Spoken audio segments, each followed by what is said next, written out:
Hello，大家好，我係文總，今日嚟同大家講下暗黑4新賽季即刻嚟到，我諗大家都係喺度諗緊再玩一個乜嘢新職業好。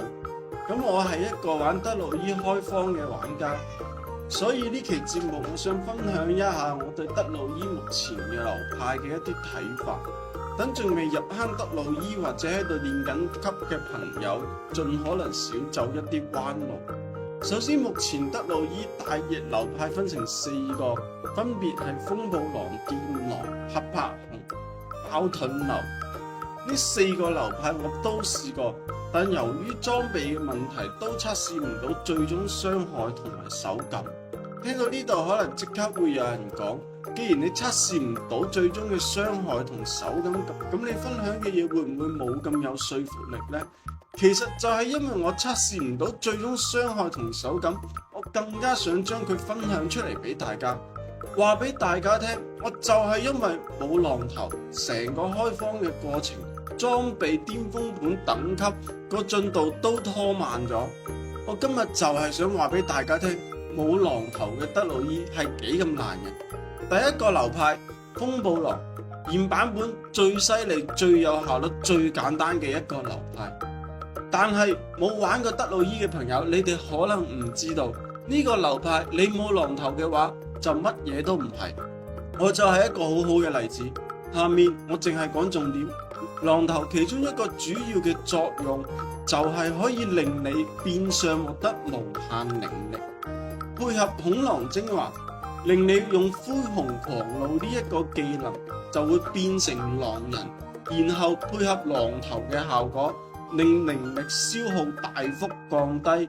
因為有咗狼頭嘅關係，所以德魯伊變成狼人嘅時候，就可以施放龍捲風或者閃電風暴等等一堆嘅風暴技能，再加上一啲核心精華同裝備嘅詞條，就可以令德魯伊無限維持呢一個狀態，獲得無限嘅靈力。睇到敵人大部分嘅時候都係撳住mouse嘅右鍵就可以噶啦，乜嘢都唔使理嘅。籠統嚟講，你隻角色嘅強度保底強咗 1.5 倍啦。呢個流派所有裝備同精華都好容易打出嚟，關鍵就係浪頭，呢樣嘢就睇你歐定飛啦。打到出嚟嘅可以即刻起飛，打唔到出嚟嘅就好似我咁咯。乜嘢流派都要試下，試完落嚟冇一個流派玩得舒服嘅，冇一個流派玩得順手嘅。點解咁樣講呢？繼續聽埋落去就知噶啦。第二個流派電狼，道理都係一樣，打低層嘅時候，電狼比風暴狼仲要簡單，全套電比風暴狼更加多嘅時候，撳住個 mouse 右鍵就得噶啦。打高層嘅時候，仲係風暴狼好好多嘅。第三個流派拍拍熊，我自己就玩得好攰啦，拍幾下佢就便秘啦。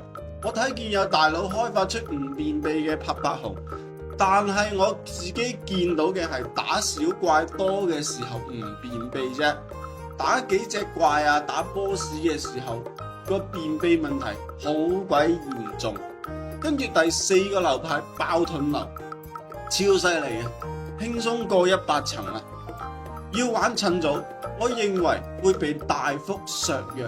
爆盾流就係依靠一個大地壁壘嘅技能做輸出，佢係一個防禦技能，技能冇咗嗰一瞬間會對敵人造成超巨大嘅傷害。呢個防禦技能嘅傷害係比佢所有嘅輸出技能傷害都要高。佢遇到越強大嘅敵人，傷害就越高。呢個傷害計算邏輯邊個都講唔通，即係唔合理嘅。最重要嘅係你而家用緊呢個流派，萬一過幾日俾暴雪收復咗，咁你又要將自己成套嘅 BD 都改晒。你儲到一啲風暴狼嘅裝備或者其他極品裝備，咁都仲好啲。如果你儲唔到嘅話，你就會好攰噶啦。關於極品裝備同暗金裝備嘅跌落統計，我自己都做咗一個表格，我下期節目都會講，我會分享出嚟。歡迎訂閱，撳個小鈴鐺，咁就可以第一時間收到我最新嘅影片推送啦。最後幫大家總結一下4個流派，風暴狼係王道嚟嘅，但係冇狼頭嘅話，佢就係一個垃圾。人哋有狼頭嘅打一次噩夢地牢3至5分鐘，我冇狼頭打一次噩夢地牢5至10分鐘，仲有可能打唔過，所以我逼住轉咗去玩爆盾流。所以你哋可以聯想到狼頭係幾咁重要，電狼都係一模一樣，就係高層難生存。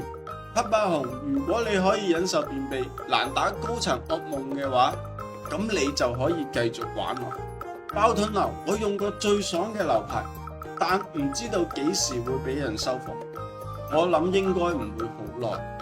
所以德魯伊目前開荒最好嘅流派只有風暴狼，其他流派都係有住一個比較致命嘅缺陷。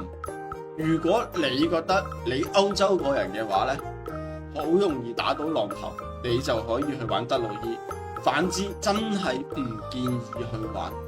講到呢度，我俾大家睇下我嘅暗金裝備，德魯伊所有暗金裝備我都打到出嚟，而且有啲仲係唔止一件添，就係冇狼頭，死未。嚟到最後嘅最後，我分享一個德魯伊開荒最穩陣可以衝等嘅方法俾大家，就係先打出一個震盪波嘅精華，用拍拍熊嘅流派，然後再轉去用爆盾流，最後再轉去用風暴狼呢一個流派。呢一個衝級嘅方法，我認為係一個最穩陣嘅方法，但係我諗起都覺得好麻煩。好啦，今期節目就嚟到呢度，我哋下期再見，拜拜。